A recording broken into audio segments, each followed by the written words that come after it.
बहुत जबरदस्त। तो अंग्रेजों ने क्या किया कि अपने कुछ गुर्गे छोड़ रखे थे, बुलर, ग्रियर्सन, ये अंग्रेजों के गुर्गे थे जो भारत में थे। सच बता रहा हूं, सुनने में बुरा लग सकता है पर हकीकत है।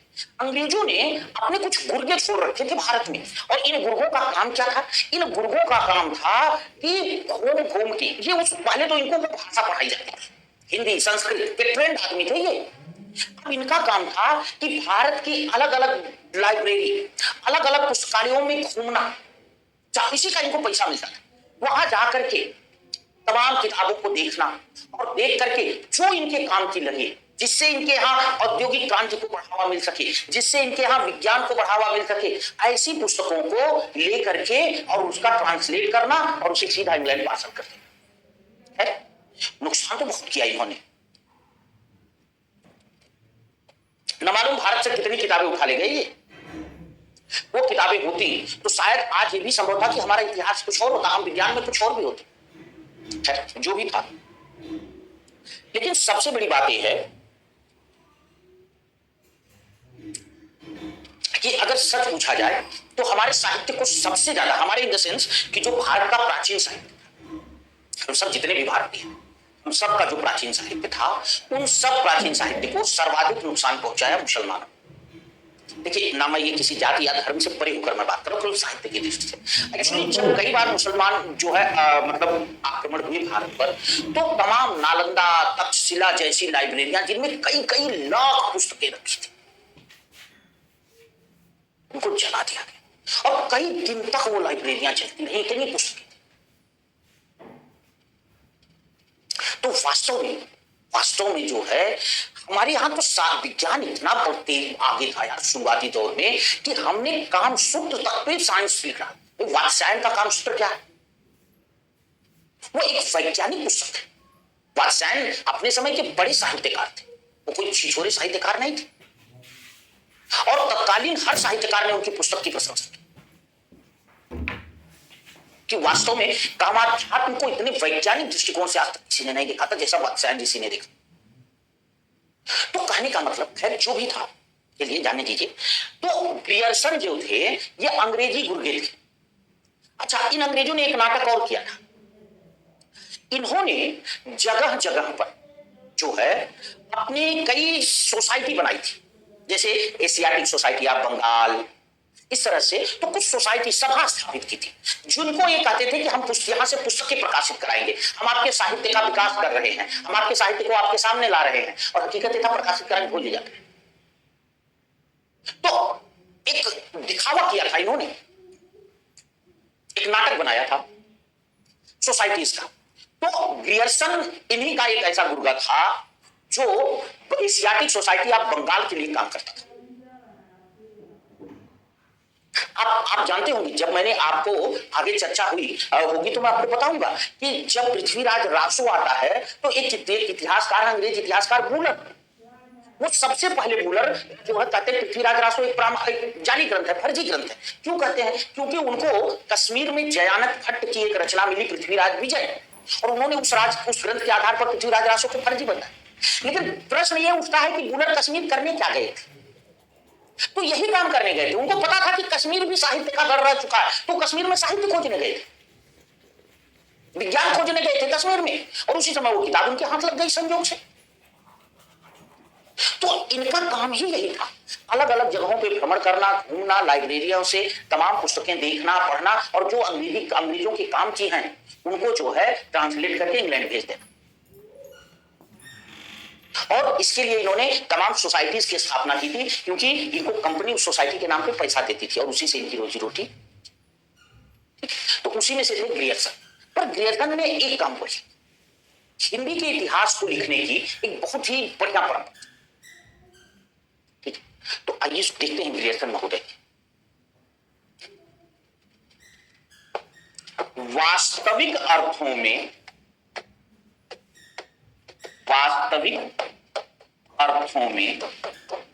हिंदी साहित्य का पहला इतिहास, वास्तविक अर्थों में हिंदी साहित्य का पहला इतिहास जॉर्ज ग्रियर्सन महोदय ने जॉर्ज ग्रियर्सन, जॉर्ज ग्रियर्सन महोदय ने 1888 ईस्वी में, जॉर्ज ग्रियर्सन महोदय ने 1888 ईस्वी में द मॉडर्न वर्नाक्यूलर, वर्नाक्यूलर माने Hindi, the modern vernacular literature, literature साहित्य ऑफ हिंदुस्तान, मतलब the modern vernacular literature of Hindustan, the modern vernacular literature of Hindustan के नाम से, मतलब मॉडर्न, मॉडर्न माने आधुनिक, वर्नाक्यूलर माने हिंदी साहित्य का इतिहास, जो है हिंदुस्तान के नाम से अंग्रेजी भाषा में लिखा। इसमें लिखा भैया अंग्रेज को, तो अंग्रेजी भाषा। आप कहोगे कि गुरुजी आप तो कह रहे हैं कि हिंदी संस्कृत के विद्वान थे, तो बिल्कुल थे, लेकिन यार देखो अंग्रेजी पढ़ के समझ हम भी तो लेते हैं, पर एक लाइन हम लिख नहीं सकते। तो हिंदी संस्कृत के विद्वान मतलब हिंदी पढ़ के समझ लेते थे, पर उसको हिंदी में लिखवाना कठिन काम था, इसलिए ये अंग्रेजी का ही सहारा लेते।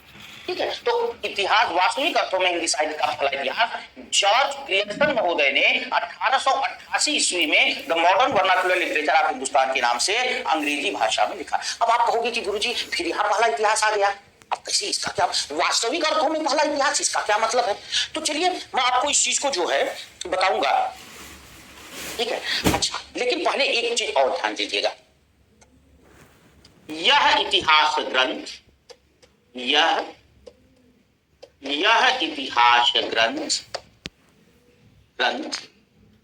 एशियाटिक सोसाइटी ऑफ बंगाल, यह इतिहास ग्रंथ Asiatic society, Asiatic society of, यह इतिहास ग्रंथ एशियाटिक सोसाइटी ऑफ बंगाल की पत्रिका, नाम नहीं मिला इसका, क्या नाम था, पत्रिका के विशेषांक के रूप में, विशेषांक के रूप में प्रकाशित हुआ। एशियाटिक सोसाइटी ऑफ बंगाल की पत्रिका के विशेषांक के रूप में प्रकाशित हुआ। यह जो इतिहास ग्रंथ है वो एशियाटिक सोसाइटी ऑफ बंगाल की पत्रिका के विशेषांक के रूप में प्रकाशित। अब एक प्रश्न ये उठता है कि हमने यहां कहा वास्तविक अर्थों में हिंदी साहित्य का पहला इतिहास, इसका मतलब, तो आइए आपको लिखकर बकायदे समझा देते हैं कि आप कभी कंफ्यूज ना हो वरना फंस जाएंगे। वास्तविक अर्थों में पहला इतिहास, वास्तविक अर्थों में पहला इतिहास, इसका मतलब क्या है? तो ध्यान देना बेटी, वास्तविक अर्थों में पहला इतिहास का मतलब है इतिहास के वर्तमान मानदंड पर, इतिहास के वर्तमान मानदंड पर खरा, इतिहास के वर्तमान मानदंड पर खरा उतरने वाला इतिहास ग्रंथ। आप कहेंगे वर्तमान मानदंड क्या है गुरुजी? तो वर्तमान मानदंड है भैया कालक्रम के अनुसार, वर्तमान, अब आप समझ गए होंगे मेरी बात कि ग्रियर्सन पहले इतिहासकार हैं जिन्होंने हिंदी साहित्य इतिहास को कालक्रम के अनुसार लिखा,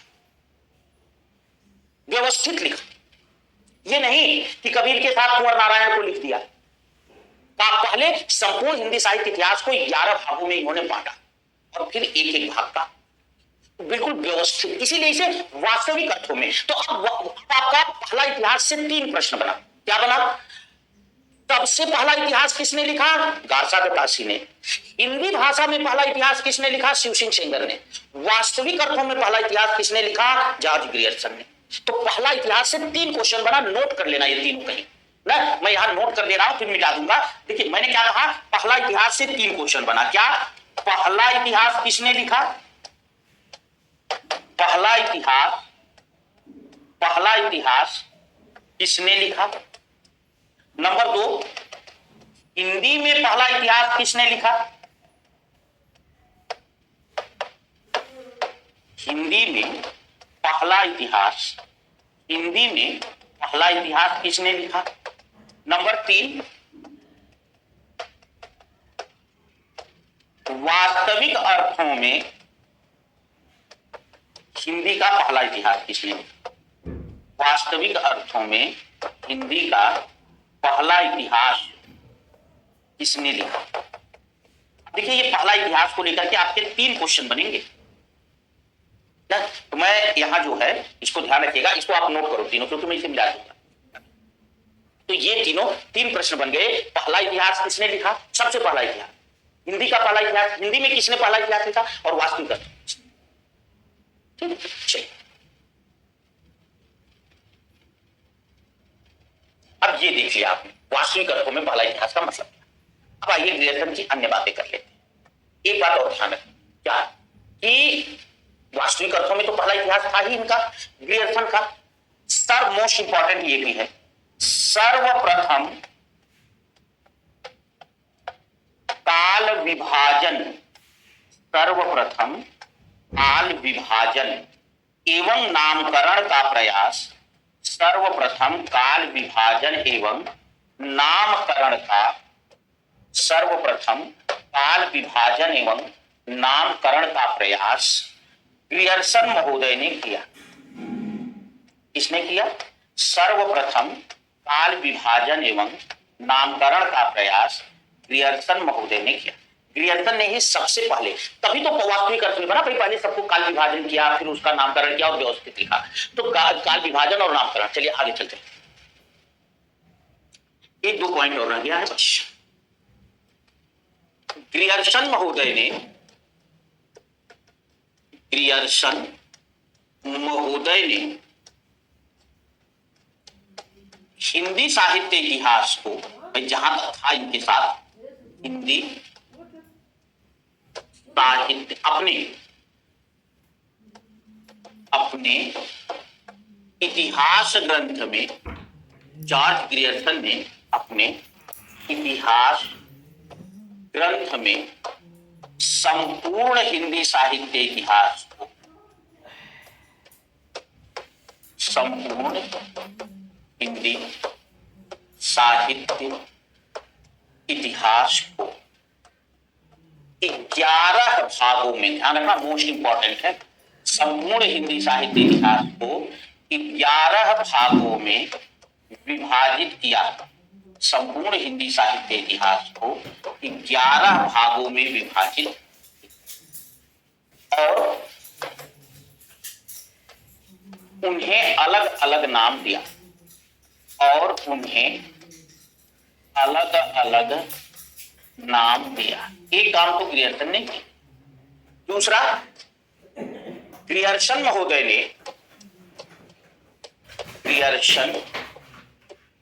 ग्रियर्सन महोदय ने भक्ति काल को, ग्रियर्सन महोदय ने भक्ति काल को स्वर्ण युग की संज्ञा दी।